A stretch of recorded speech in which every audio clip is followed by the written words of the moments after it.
ఇంద్రజీతు సుమాలి జంబుల శోణితాక్షమక రాక్షక రాళుల కుంభని కుంభకర్ణుల వజ్రదంశ సుఖ శారణాదుల ఎల్ల రాక్షసుల గృహముల వెదకి సీతనుగానక వగచ మారుతి శ్రీ హనుమాను దేవులు నాయక పలికిన సీతారామ కథ నే పలికిన సీతారామ కథ.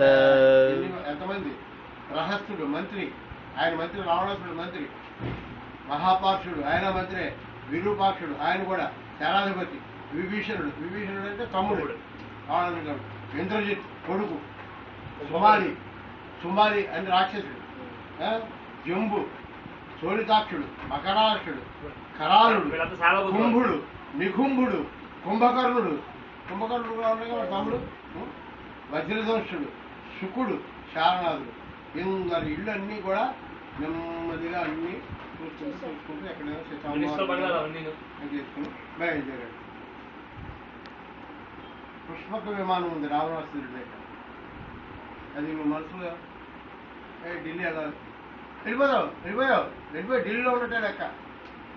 ఇప్పుడు అనుకున్నావు అమెరికాలో ఉన్నట్టే అంత వేగంతో వెళ్ళిపోతున్నది. ఆ విమానాన్ని వర్ణించాడు. ఆ విమానం ఎటువంటి విమానం? దాని గురించి చెప్తారు చూడు. దాంట్లో ఎంతమంది కూర్చున్నా ఒకటి ఖాళీ ఆ వచ్చి కూర్చున్నాడు, ఇంకొకటి ఖాళీ ఉన్నది, మళ్ళీ ఇంకోటి ఖాళీ, మళ్ళీ వీడియో సైడ్ ఇంకోటి వచ్చి కూర్చున్నాక అనుకోని ఇంకోటి ఖాళీ అది లెక్క. ఎలా ఉందంటే వేంద్రాదుల మించినది బ్రహ్మకీర్చినది బ్రహ్మవరమునకు వేరుడందినది రావణుండు కుబేరుని రణమందు ఊరించి గంకకు కొని తెచ్చినది పుష్పకమను మహావిమానమది మారుతిగాంచెను అచ్చెరు ఉందే. ఏంటి యమ కుబేర దేవేంద్రాదుల సర్వ సంపదలకి వాళ్ళు మించిపోయినారు. అంబానీ అన్నవే వాడి బాబులా. విశ్వకర్మ తొలుత బ్రహ్మగారికి విశ్వకర్మ తయారు చేసి ఇచ్చాడు, బ్రహ్మగారికి ఇచ్చాడు. బ్రహ్మగారికి గిఫ్ట్ కింద ఇస్తే ఆ బ్రహ్మ దగ్గర నుంచి మళ్ళీ గిఫ్ట్ కింద కుబేరుడు పుచ్చుకున్నాడు. ఆ కుబేరుని సావగొట్టి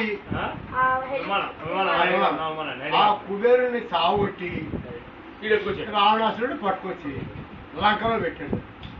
అది మళ్ళీ పైగా వీడికి అన్నదమ్ములు ఇద్దరు, వాళ్ళు ఎవరెవరు తర్వాత వాళ్ళ తండ్రి పేరు తాత పేరు అని చెప్తారు. ఇంకా అది ఎలా ఉంటుందో తెలుసా?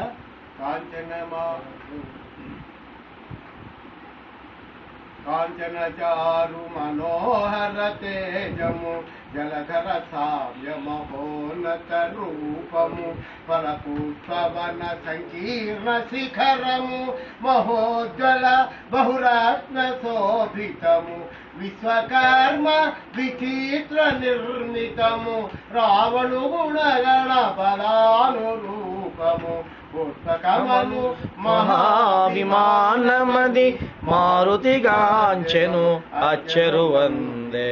శ్రీ హనుమాను గురుదేవులు నాయద పలికిన సీతారామ కథ నే పలికిన సీతారామ కథ. ఆహా అన్నాడు, తేజం అంటే వెలిగిపోతూ ఉంటుంది అది. పైగా అన్నాడు విశ్వకర్మ తయారు చేసి ఇచ్చింది. రావణుడు యొక్క బలానికి నిదర్శనం. కుబేరుడు అంతలో వాడిని ఓడించి వాడి దగ్గరికి తీసుకున్నాడు, తెచ్చుకుని పెట్టుకున్నాడు. అది ఇంకా పైగా ఇంకెలా ఉంటుంది దాని మహిమ చెప్తున్నాడు. నేను నేలను తాకక నిలచియుండునది రావణ భవన మధ్యముననున్నది వాయుపథమున ప్రతిష్ఠితమైనది మనమున దలచిన రీతి పోగలది దివి నుండి భూమికి దిగిన స్వర్గమది సూర్య చంద్రులను ధిక్కరించునది పుష్పకమను మహావిమానమది మారుతిగాంచెను అచ్చెరు వందే హనుమాను గురుదేవులు నాయద పలికిన సీతారామ కథ నే పలికిన సీతారామ కథ. నేల మీదకి ఇలా టచ్ అయ్యి ఉండదు, అది నేలకి ఇలా ఉంటుంది, రావణ భవనంలో నేల మీద ఉండదు, మీదకుంటుంది, నేలను తాకకుండా ఉంటుంది. గాలిలో రావణ యొక్క భవనంలో మధ్యలో ఉంది. వాయుపదం అంటే గాలిలో ప్రతిష్టమైంది.